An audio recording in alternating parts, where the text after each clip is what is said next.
하나님께서 이스라엘 백성들한테 그러신 거예요. Enough is enough. 저도 아이들 키울 때 가끔가다 아이들이 말 안 듣는데 달래기도 하고 권면하기도 하고 어떨 땐 비율을 맞춰주기도 하고 어떨 땐 이해해주기도 하고 뭐 우리가 흔히 이야기한 대로 눈높이를 맞춰줄 때도 있고 근데 다 했는데도 정도가 지나치면 뭐라고 Enough is enough. 하나님께서 이스라엘 백성들한테 그러셨어요. 너 이제는 족하다. 하나님도 내가 감당할 수 있는 선을 넘었다 이제는. Enough is enough. 한마디로 하나님께서 그렇게 얘기하시는 거예요. 그렇게 하면서 두 번째 하나님께서 하신 말씀은 가장 하나님께서 못마땅하게 생각하시고 속상해 하시는 건 뭔가 하면 하나님과의 약속을 깨뜨렸다는 거예요. 지난번에 여러분 지난 한 2주 전인가 3주 전에 언약에 대해서 배우셨잖아요. 하나님과 이스라엘 백성들 간에 구별된 건 하나님께서 이스라엘의 하나님이 되시고 이스라엘이 하나님의 백성이 되는데 그건 언약으로 맺어졌거든요. 이제 너랑 같이 그냥 약속하자. 그러니까 우리가 이해할 수 있는 그 약속에 가장 이해할 수 있는 근접한 것은 부부 사이밖에 없어요. 부부 사이는 그거는 남남인데 약속했거든요. 사랑해서 그렇고 좋아해서 그렇고 뭐 여러 가지 이유가 있지만 어쨌든 부부라고 하는 것은 딱 하나밖에 없어요. 약속한 것밖에 없어요. That's it. 내가 뭐 결혼하기 전에 은혜를 입었던 것도 아니고요. 상대편이 나한테 뭐 잘해준 게 있었던 것도 아니고요. 그렇기 때문에 내가 그 공로를 인정해야 되는 것도 아니고 그냥 내가 한 약속이에요. That's it. 약속, 언약. It's a promise.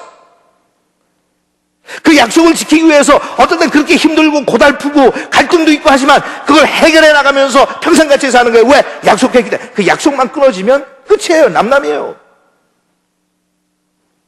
아무 상관없어. 하나님과 우리의 관계가 그 약속이었거든요. That's it. 여러분들이 뭐 하나님 앞에 그런 축복과 은혜를 받을 수 있는 대가를 지불했습니까? 행위로 여러분들이 하나님 앞에 해드린 게 있어요? 도대체 옆집에 사는 예수 믿지 않는 사람하고 무슨 차이가 있어요? What makes you so different? 그죠? What makes you so special? 없어요.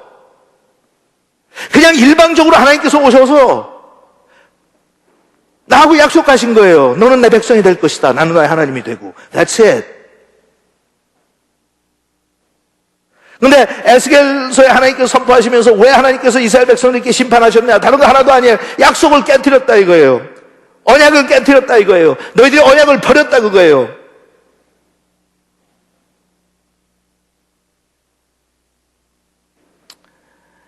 그렇기 때문에 너는 패역한 자 곧 이스라엘 족속에게 이르기를 주 여호와의 말씀이 이스라엘 족속아 너의 모든 가증한 일이 족하니라. 그래서 아까 읽을 때는 여러분들이 본문 읽을 때 별로 캐치를 못하셨을 거예요. 그런데 거기서 쭉 나오는 게 하나님께서 구체적으로 다루세요. 왜 그렇게 하나님께서 언약을 깨뜨렸다고 하시는지. 여러분 아웃라인 보면 제가 6가지를 리스트해 놨는데 첫째,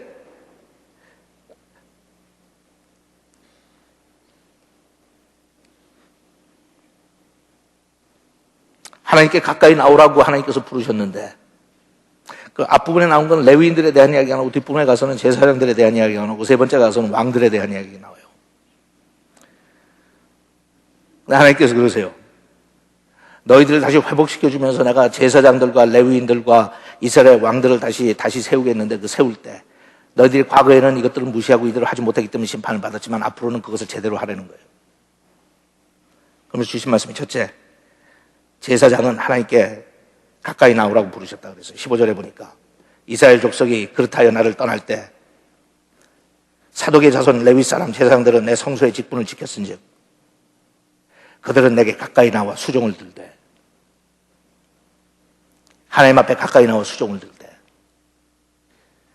하나님께서 우리를 회복시켜 주시고 이스라엘 백성들을 회복시켜 주시면서 제일 먼저 주신 특권 중에 하나가 하나님 앞에 가까이 나올 수 있도록 허락하시는 거예요. 가까이 나와 수종을 들되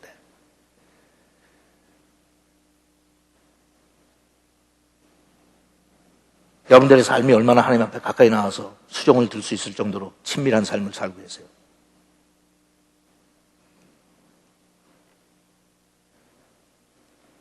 하나님께서는 성경에서 계속 그러시죠. 나한테 가까이 오라고. 나한테 가까이 와라. Come near to me. 나한테 가까이 와라. 회복된 사람들이 깨끗한 양심을 가지고 하나님 앞에 가까이 나갈 수 있는 것 같이 하나님 앞에 가까이 와라. 하나님께서 어떨 때는 원하시고 요구하시는 것들이 그렇게 대단한 것들 아니에요. 그냥 가까이 오기를 원하시는데 이스라엘 백성들 항상 하나님은 멀리 했죠. 거리를 두고 적당한 거리 두고 양다리 걸치면서 적당하게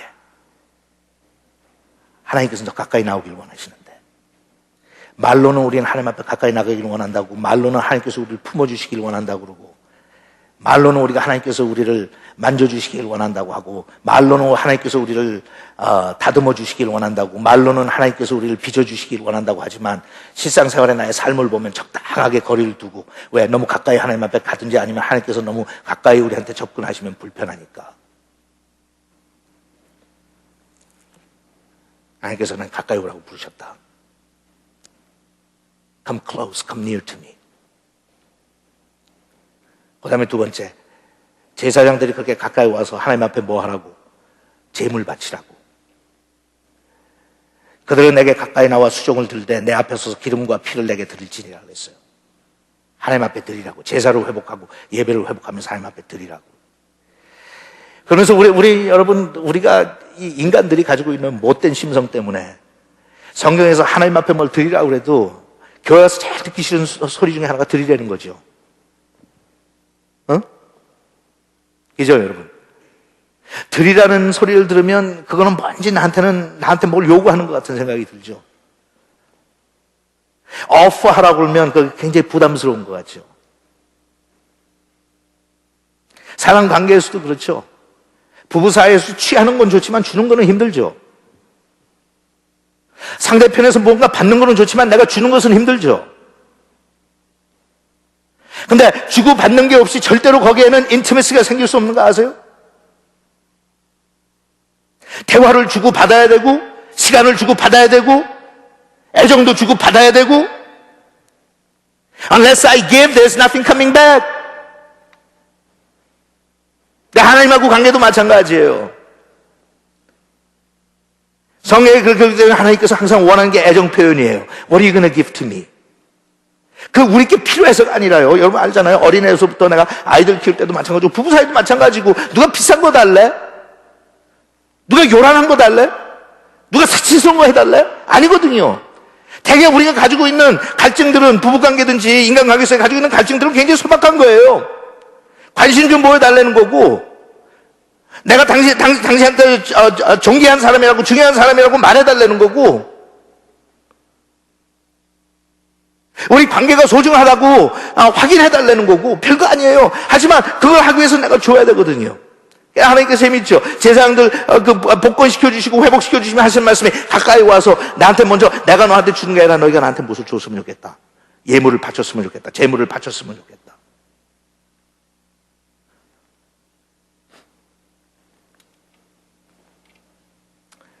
우리의 일반적인 하나님과의 관계는 대부분이 내가 받는 거지 드리는 건 별로 없으니까 그러면서 우리는 드리면서도 그렇게 인색할 수가 없죠. 애들이 하는 식으로. 결국 자기 호주머니에 들어있는 건 다 부모가 준 건데 그럼에도 불구하고 부모가 뭐 좀 달라고 그러면 그렇게 아까워서 하는 것처럼.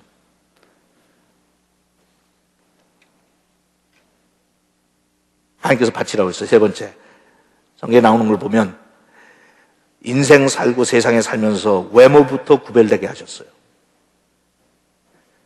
그 다음에 16절부터 보면 다 읽진 않겠지만 하나님께서 제사장들에게 이렇게 말씀하세요. 너희들 회복돼서 돌이켜 내가 세우면 너희들의 외모, 옷을 입는 것부터 시작해서 배옷을 입어라, 머리에는 뭐를 써라, 저부터 시작해서 머리는 어느 정도로 잘라라, 너무 자르지 말고 너무 키우지 말고 이렇게 쭉 얘기를 하시면서 나중에 가서 포도주 마시지 말라는 이야기까지 하세요.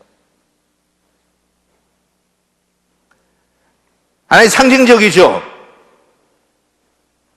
그래서 우리 젊은 사람들하고 같이 대하면서 그런 고민이 많아요. 여러분들이 세상에 나가서 세상 사람들부터 얼마나 외모부터 구별되게 살아요. 세상 사람들하고 똑같잖아요. 사는 내 삶의 내용을 보면 월요일부터 금요일까지 사회